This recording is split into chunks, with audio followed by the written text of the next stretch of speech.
What's up, you guys? Welcome back to my channel. If you guys are new here, my name is Lexi. Thank you for joining me in today's video. So per the title of this video, I am going to be talking all about show day tips. So if you are new here, I am an NPC bikini competitor, and I'm also a coach for both competitor and lifestyle clients. But in today's video, I'm going to be talking about show day tips. So specifically, if you are a bodybuilder, some tips for your actual show day, right? We've prepped for so long to have this one amazing, glamorous day. And, and it can be a very nerve-wracking day for some. So I'm gonna give you guys some tips to help to eliminate nerves on show day, but also just some tips that I'm thinking about. I've competed a total of 5 times and likely going to compete many more times this year. And I also work with a lot of first-time competitors. And so a lot of these tips are things that I tell them specifically, or based off of things that, are questions that I'll get from my specific clients. So without further ado, I have 10 tips for you guys. So stay tuned. And at the end of this video, if any one in particular tip resonates with you, comment below. Or if you have a show day tip of your own that I don't mention, comment below. So I've got a list in front of me and I am going to get down to it. So tip number 1 is actually going to pertain to if you are traveling to a show. So I always recommend traveling to a show early. So what this would pertain to is if you're actually like making a long road trip to a show, or you're flying to a show. If you are traveling to a show, I always recommend getting in at least a day before. The reason I mention that is because I have made the mistake before of flying to a show, and I flew actually the day before. So the night before, and it doesn't give your body a lot of time to adjust. And plus, you just never know. If you're driving to a show, there could be traffic, and that could stress you out. Or if you're flying, there could be flight delays. And it's always just best to give your body an extra day to kind of adjust. So I highly recommend show tip number 1. If you are traveling to a show, whether it's a long distance drive or a plane right away, try and get there at least a day early so you can get there, you can relax, and you can allow your body to adjust as well. Because when we get so stage lean, any little bit of stress can really mess with the way your body looks. So that's tip number 1. Tip number 2 is kind of going along with that, but it's going to be stay close to or at the show venue. Now, I have heard competitors before tell me that they don't actually like to stay at the host hotel because typically every show is going to have a host hotel, and there's typically a special rate and whatnot. But I've heard competitors before tell me that they don't like staying right at that hotel. They like staying nearby, just because staying at the same place as all the other competitors can be kind of nerve-wracking. For me in particular, I typically like staying at the host hotel if I can. I've done it before where I've stayed at a nearby hotel, and that's fine too. However, I find that I just like staying at the hotel because most of the time athlete check-ins are at the hotel, your tanning is at the hotel, like a lot of the things are at the hotel, so you don't have to worry about actually driving, right? So my tip number 2 is going to be just stay either at the venue or stay very close by. I would try not to stay anywhere too far by or anywhere too far away from the venue. It could just cause unnecessary stress, and I have personally found that it really helps to just be close to everything so you don't have to make these long trips to go to the athlete check-ins and do your tan and all that. So that is tip number 2. Tip number 3 is going to be try to go to the store and prepare most of your food before you actually travel. So with that being said, I know a lot of competitors will get to their hotel room and maybe go to the store and get everything they need. And I don't think there's an issue with that, but if I were you guys, I would try and when you travel to a show, always try to go with the majority of your food already prepared, because, and this has happened to me before, you may get there, you may find that you go to the nearby store and they are completely out of what you're looking for. I was actually at a national level show a few years ago where the nearby store was completely out of rice cakes, because clearly a lot of bodybuilders are there. A lot of bodybuilders needed to go to that store to get rice cakes. So, you just don't want to run that risk of not being able to find something that you need, right? Especially if you're in an area or you're at a really big show, there's probably a lot of other bodybuilders who are also going to the store. And the store may be out of things that are very high in demand with us bodybuilders, like rice cakes. So always try and travel with the majority of your food if you can. So that's tip number 3. Tip number 4 is going to be, this is going to sound kind of weird, but let me explain. Most of my fellow competitors probably know this already, is no deodorant on show day. In fact, no deodorant from the moment you get your tan. So I tell all of my competitors, typically we all get our tan, we get the first round of tan the night before our show, right? So usually that's on Friday, and then you get the second coat of tan on show day morning, which is Saturday.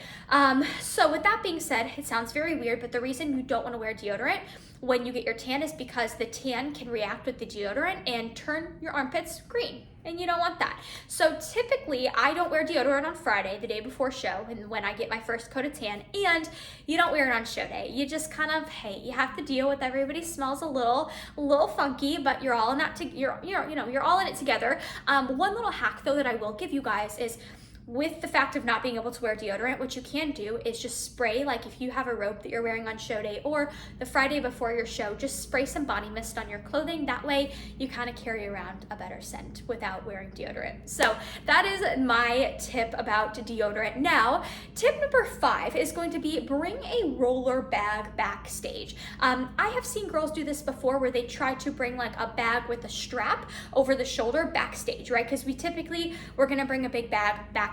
You're gonna need a lot backstage. And I actually have an old video about show day backstage essentials, so you can go and check that out very, very long ago on my channel, but that video is there. But I wanna talk specifically about the bag you actually bring backstage. I recommend a roller bag. So a very small suitcase typically works, or just a bag with wheels.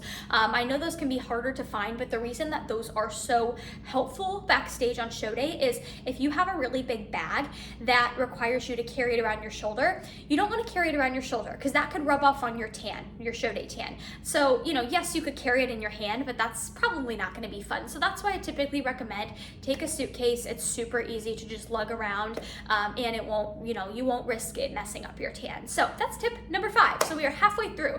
So my last 5 tips. So tip number 6 kind of goes along with something else that I think is very, very important and helpful to know on show day. And that is backstage, 2 very, very essential items that I would make sure to bring are slide-ons. So either flip-flops or preferably slide-ons, shoes that you can just slide right on and you don't have to wear socks with. And bring a blanket. All of the shows I have done have literally been freezing backstage. And I think we all know that as you get leaner and leaner, you are so cold all the time. Typically, most competitors are super, super cold as they get lean. So bring a blanket backstage. There was one show I remember literally being bundled in the blanket up until the moment of like me pumping up for stage. But bring a blanket because otherwise you're probably gonna be freezing your buns off backstage. And sometimes just if you have goosebumps and you're shivering all the time, that can really make it hard to get a pump before stage. So bring a blanket, and then also bring slide-ons or just flip-flops, because you don't want to have to walk around in your heels the whole time backstage. You just don't. You may potentially be backstage for hours and hours. So bringing slides, bringing flip-flops is definitely something I would recommend. So don't forget to do that. Okay, number 7. So this is something that I think is really important and sometimes hard for us to do as competitors. And the thing is, you have to remember, you and only you work so hard leading up to this day. Let it be your day to shine.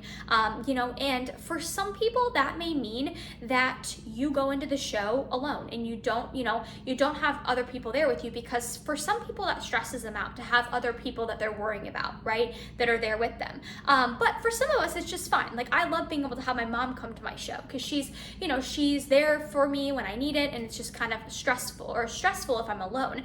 But my point being is you have to let it be your day. So however, many people you invite to watch your show, if it's 0, if it's 15, make sure that it's your day and you're not letting the stress of what other people are doing get to you. Unfortunately, I've heard it before where, some competitors let their family, let their friends, let their significant other stress them out on show day, and it can really impact the ability to just enjoy show day. So let it be your day. Don't be afraid to be a little selfish, At the end of the day, it's your day. You work hard for it, so you deserve to enjoy every bit of it. So that is my tip number, 7. Okay. Tip number 8 is actually very, very important. And that is getting feedback at your show. Now, I do want to start off by saying that not every show you're going to be able to get in-person feedback. Now, I tell all of my clients, or specifically, I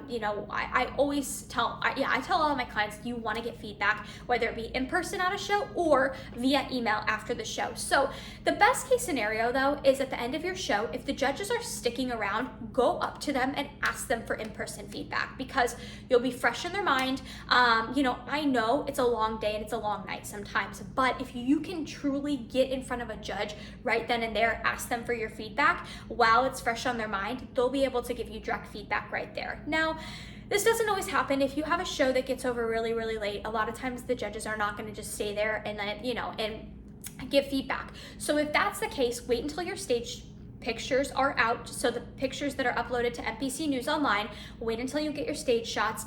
Send the judge, their email should be public on the show website. If it's not, get in contact with the show promoter and ask them how you can get feedback, but send your stage shots to that judge and specifically ask for feedback, because without feedback, you don't know how to improve, right? Most of the time, most good coaches will be able to also give you good feedback, but it also always helps to have the judges' feedback. After all, they're the ones who are judging you, right? Not your coach. So I always encourage all of my clients to get feedback, and specifically if you can get in-person feedback at the end of your show, do it, absolutely do it. It's so valuable, so valuable. So last 2 pieces of advice. So number 9 is actually something else that I highly recommend bringing with you on show day and backstage furthermore, and that's a phone charger. A lot of times you're going to be backstage sometimes for a while. I've been backstage before at shows for literally 3-4 hours. That's a little extreme, but every once in a while it happens. And so it's very helpful to have a charger just in case your phone battery starts to die.